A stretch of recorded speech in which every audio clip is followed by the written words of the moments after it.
there is a better future-proofing way of taking your course and turning it into something absolutely valuable. There is so much that you can do.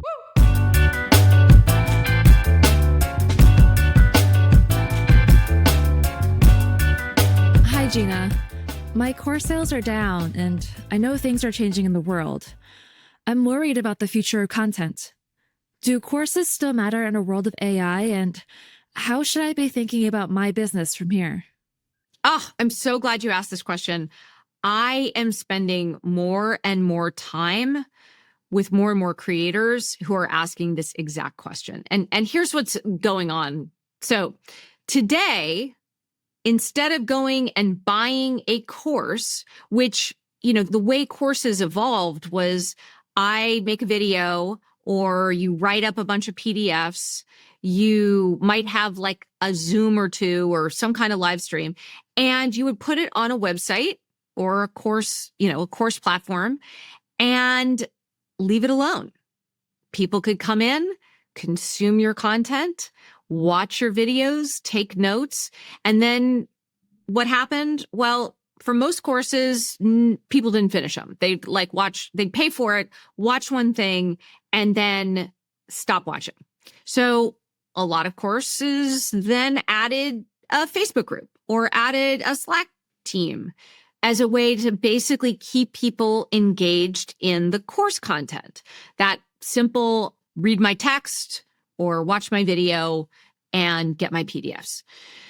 So that is really how the course industry online has grown up. It's basically content with a separate group somewhere else. And then the third piece is all of these marketing funnels and tricks and things to get people to buy the content. So plenty of platforms out there that are all about how do you create things like lead magnets and funnels and squeeze pages and all this stuff. And so if you take a step back, the course industry really became about the promise of creating a business that you could set and forget. It would be quote unquote passive income. And the whole idea of it was sell somebody on access to content and hope to get a separate group going that would bring people back into that course and also charge one time for that course. So that's been the baseline of this industry. Now, what has happened is that we now have ChatGPT or Claude or Grok or any of these other ones, where instead of sitting there and consuming content, consuming videos, I can go and get a quick answer from an app that gives me sort of instant context. So I don't have to buy a bunch of content. I don't have to buy even really beautiful and high quality and well-organized content. I instead can access something that is interactive, something that is AI. On one hand, I'm not surprised that your course sales are down. On the other hand, there is so much that you can do. And it just requires a bit of reframing. And I would say moving to a different model for what you can create and then forget about.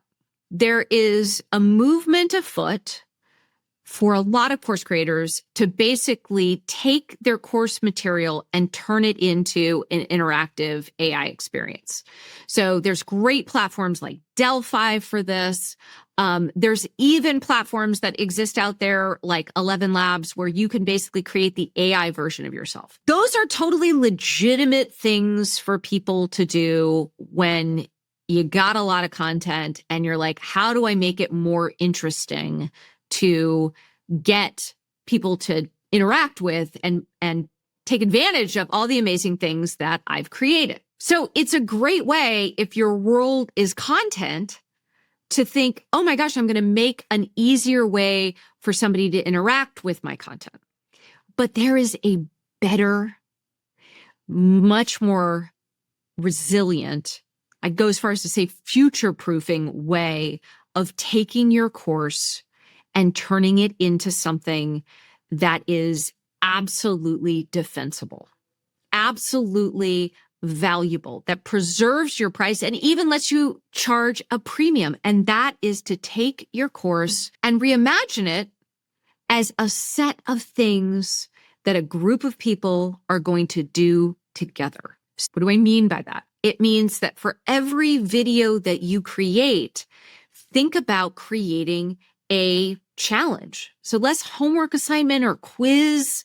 Those aren't working that well. Instead, take your same context, make sure that, it's really valuable and is about a transition in people's lives, because that is what people pay attention to. The people who are going through transitions are by far the most motivated people to buy things, to contribute to things, to invite new people to things.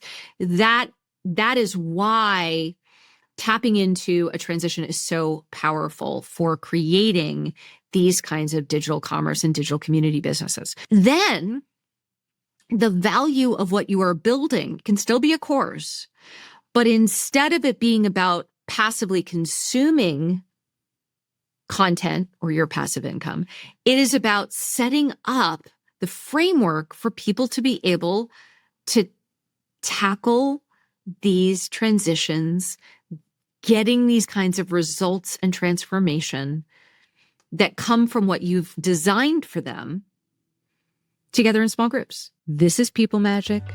I'm Gina Bianchini. Until next time.